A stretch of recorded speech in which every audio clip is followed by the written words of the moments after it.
Omicron के खौफ के बीच अब फ्लूरोना ने दुनिया में दहशत फैला दी है। एक नई बला फ्लूरोना की आहट हुई है। मतलब कोरोना काल में एक और आफत आग टपकी है। इजराइल में इसका पहला केस सामने आया है। वहां एक गर्भवती महिला फ्लूरोना की चपेट में पाई गई। बताया गया कि महिला में बीमारी के हल्के लक्षण थे, लेकिन जब वो डिलीवरी के लिए अस्पताल में भर्ती हुई तो पता चला कि उसे फ्लूरोना है। इजराइल में लोगों को कोरोना वैक्सीन की चौथी डोज भी लगनी शुरू हो चुकी है, लेकिन इस महिला ने कोरोना के टीके की एक भी खुराक नहीं ली थी। हालांकि बताया गया कि महिला की हालत गंभीर नहीं थी, इसलिए उसे अस्पताल से छुट्टी भी मिल चुकी है। मगर सवाल यह है कि फ्लूरोना है क्या? क्या यह कोई नई बीमारी है या ओमिक्रॉन के बाद कोरोना का कोई नया वेरिएंट आ गया है?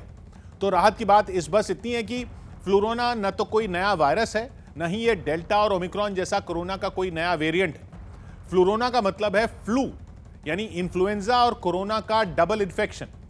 यानी जब किसी इंसान को फ्लू, जिसे आम भाषा में हम सर्दी खांसी जुकाम भी कहते हैं, वो और कोरोना दोनों एक साथ हो जाएं तो उसे फ्लूरोना कहते हैं। मतलब फ्लूरोना की चपेट में आए शख्स के शरीर पर एक साथ दो अलग अलग वायरस हमला बोलते हैं। यानी जो एक वायरल बुखार आमतौर पर कहा जाता है और साथ में कोरोना, और शरीर के इम्यून सिस्टम को एक साथ दो दो वायरस से लड़ना पड़ता है, क्योंकि दोनों बीमारी एक साथ होती हैं। इसलिए फ्लू शब्द के साथ कोरोना का रोना जोड़ दिया गया और इस तरह फ्लूरोना शब्द बन गया। फ्लूरोना का केस सामने आने के बाद इजराइल में स्वास्थ्य विभाग के हाथ पांव फूले हुए हैं, क्योंकि पिछले कुछ हफ्तों में वहां फ्लू के मरीज बढ़े हैं और अब डर यह है कि कहीं वहां फ्लूरोना के मरीजों की बाढ़ ना आ जाए।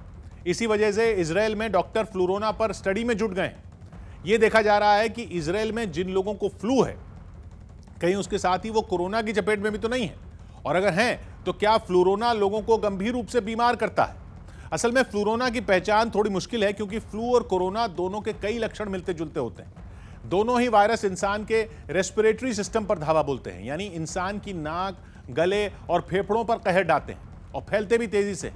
दोनों ही बीमारियों में मरीज को बुखार चढ़ता है, सिर दर्द होता है और नाक बहती है, खांसी भी होती है, गले में दर्द होता है, थकान जैसे लक्षण देखने को मिलते हैं।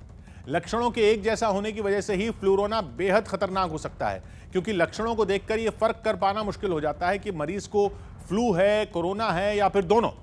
लक्षण मिलते जुलते होने के साथ ही दोनों ही वायरस के फैलने का तरीका भी बिल्कुल एक जैसा है। जब कोई बीमार शख्स खांसे, छींके, बात करे, गाना गाए, यहां तक कि सांस ले, तब उसके नाक और मुंह से छींटे बाहर निकलते हैं। और जब जो भी शख्स मरीज के आसपास होता है, खासतौर पर अगर वो उसके 1 मीटर के दायरे में होता है, तो चींटे उसकी आंखों, नाक या मुंह पर गिर जाते हैं। इसके अलावा इन चीज़ों को छूने जिन पर वायरस की मौजूदगी हो और फिर वही गंदे हाथ अपनी आंख, नाक या मुंह पर लगा लेने से भी कोरोना या फ्लू हो सकता है। इतनी समानताएं होने के बावजूद फ्लू और कोरोना दोनों का इलाज बिल्कुल अलग होता है। दोनों होते भी हैं बिल्कुल अलग अलग वायरस से। कोरोना होता है SARS-CoV-2 वायरस की वजह से, और इंसानों में फ्लू फैलाने के लिए इन्फ्लुएंजा ए, इन्फ्लुएंजा बी और इन्फ्लुएंजा सी वायरस जिम्मेदार होता है। और क्योंकि वायरस ही अलग है, इसलिए फ्लू और कोरोना दोनों की वैक्सीन भी अलग अलग है। अब महामारी के संकट में खतरा इस बात का है कि कोरोना वायरस ही शरीर को तोड़कर रख देता है, शरीर का इम्यून सिस्टम कमजोर होता है। उसके साथ अगर फ्लू का वायरस भी हमला कर दे तो मामला बिगड़ने में देर नहीं लगेगी। ऊपर से कड़ाके की इस ठंड में तो फ्लू फैलता ही है। ऐसे में डर है कि कोरोना और फ्लू का डबल इन्फेक्शन न फैल जाए।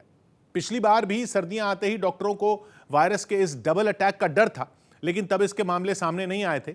लेकिन इस बार इजराइल में महिला को हुआ फ्लूरोना खतरे की घंटी बजा रहा है।